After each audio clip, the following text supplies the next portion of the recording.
Shalom, salam sejahtera bagi kita semua.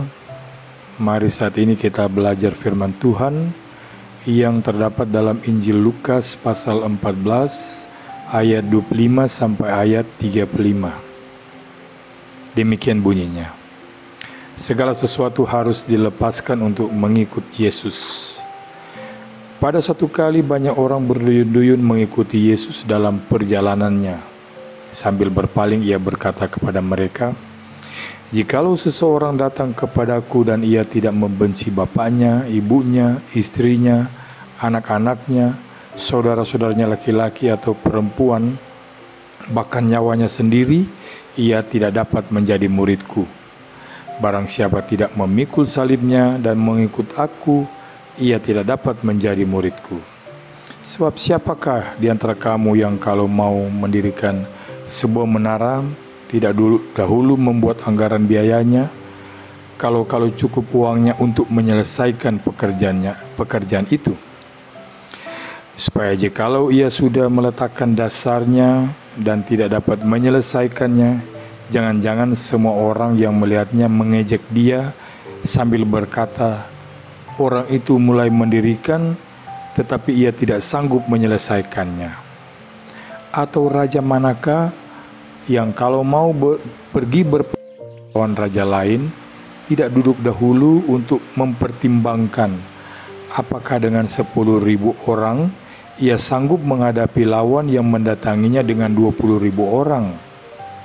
Jikalau tidak, ia akan mengirim utusan selama musuh itu masih jauh untuk menanyakan syarat-syarat perdamaian.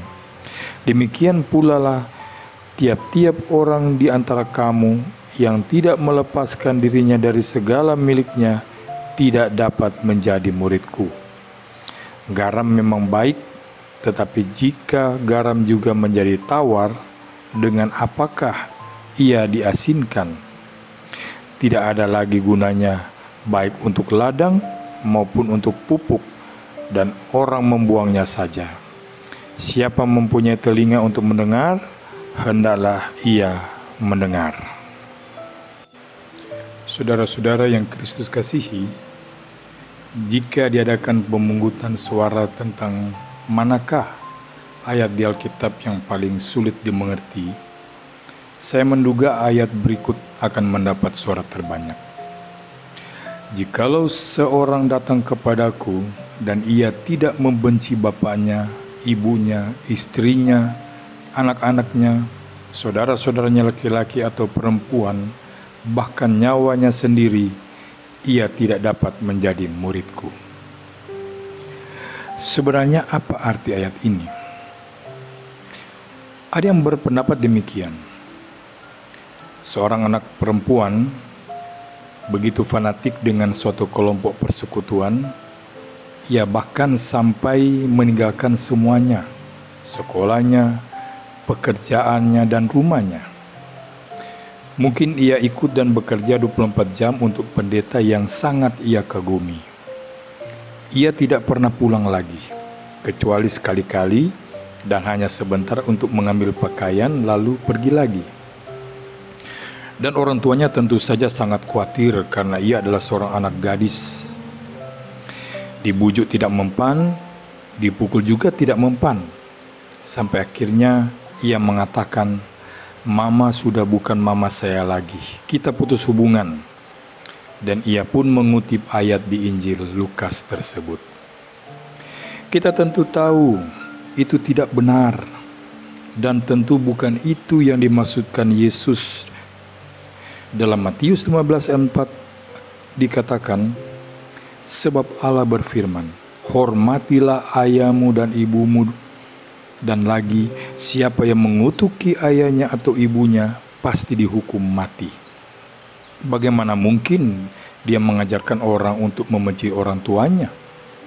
Dalam khotbah di bukit, Yesus berkata agar kita mengasihi sesama, bahkan musuh kita, dan berdoa untuk mereka. Kalau musuh saja harus kita kasihi, apalagi orang tua dan keluarga kita. Hukum yang pertama dan utama yang diajarkan Yesus adalah hukum kasih, bukan hukum benci. Dari lahir sampai matinya, bahkan saat menit-menit akhir hidupnya tergantung di kayu salib, Yesus selalu menyatakan cinta, bakti, dan tanggung jawabnya terhadap orang tua.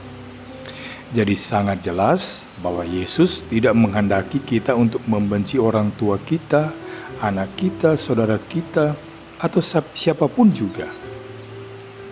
Lalu sebenarnya apa maksud Yesus?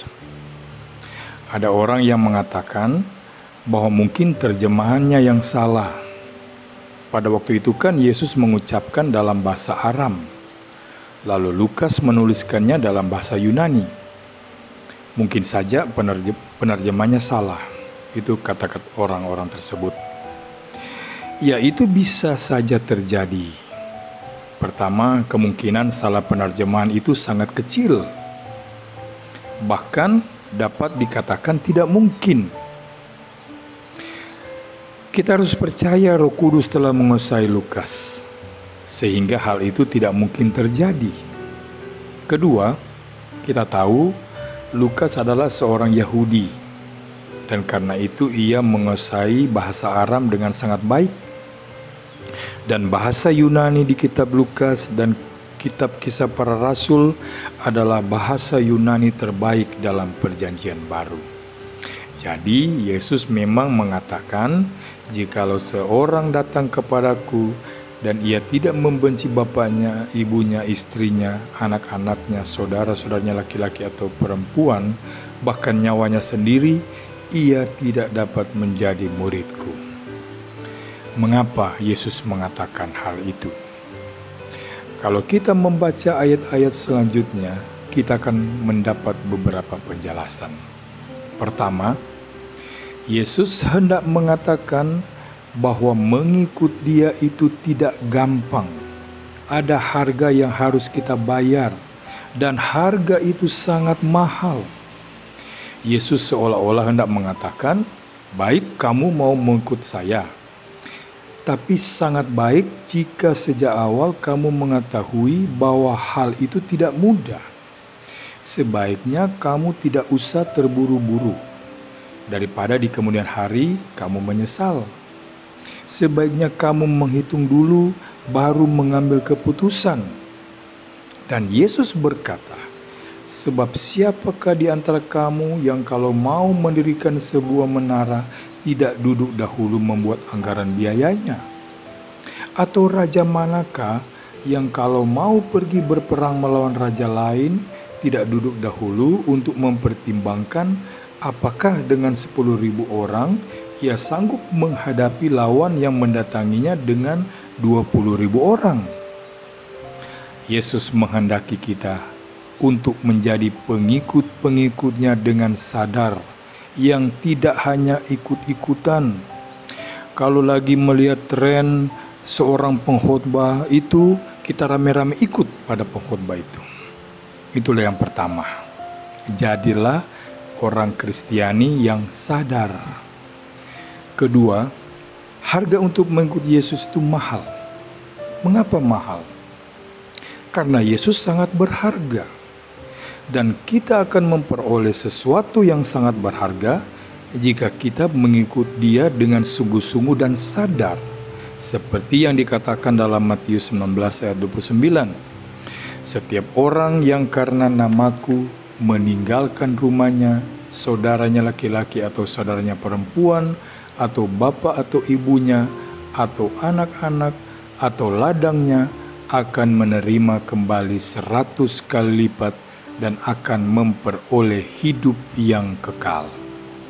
Wajar jika kita hendak memperoleh barang yang bagus dan berharga, kita harus berani membayar mahal. Keluarga dan saudara-saudara tentu sangat berharga dalam hidup kita di dunia ini. Tetapi Yesus mengatakan bahwa kita harus bersedia kehilangan siapapun atau apapun yang sangat berharga itu untuk sesuatu yang jauh lebih berharga. Jadi Injil Lukas tidak berbicara tentang membenci keluarga, tetapi mengenai apakah kita menganggap Yesus itu sungguh berharga. Apakah kita menganggap keselamatan dan hidup kekal yang Yesus tawarkan itu berharga, bahkan lebih berharga dari segala sesuatu termasuk keluarga kita? Kita seringkali menganggap Yesus berharga, namun tidak rela kehilangan seseorang atau sesuatu yang kita anggap berharga. Jika kita ingin mengikuti Yesus, tapi kita tidak mau kehilangan kepunyaan-kepunyaan kita, sesuatu yang kita anggap berharga, itu akan sulit bagi kita. Ketika kita memutuskan untuk mengikuti Yesus dan benar-benar percaya kepadanya, kita harus menjadikannya menjadi yang utama dan satu-satunya dalam hidup kita. Kita harus menyerahkan diri kita sepenuhnya kepadanya. Ya, hanya kepada Yesus, tidak ada yang lain. Ada sebuah ayat yang indah yang mengatakan, orang ini memegahkan kereta dan orang itu memegahkan kuda, tetapi kita bermegah dalam nama Tuhan Allah kita. Mazmur 20 ayat 8. Itulah bedanya kita dengan orang-orang lain. Orang lain mengandalkan sesuatu yang dia miliki, kita mengandalkan Tuhan Allah. Ketiga, jika kita memilih Tuhan, itu bukan berarti kita harus membenci yang lain.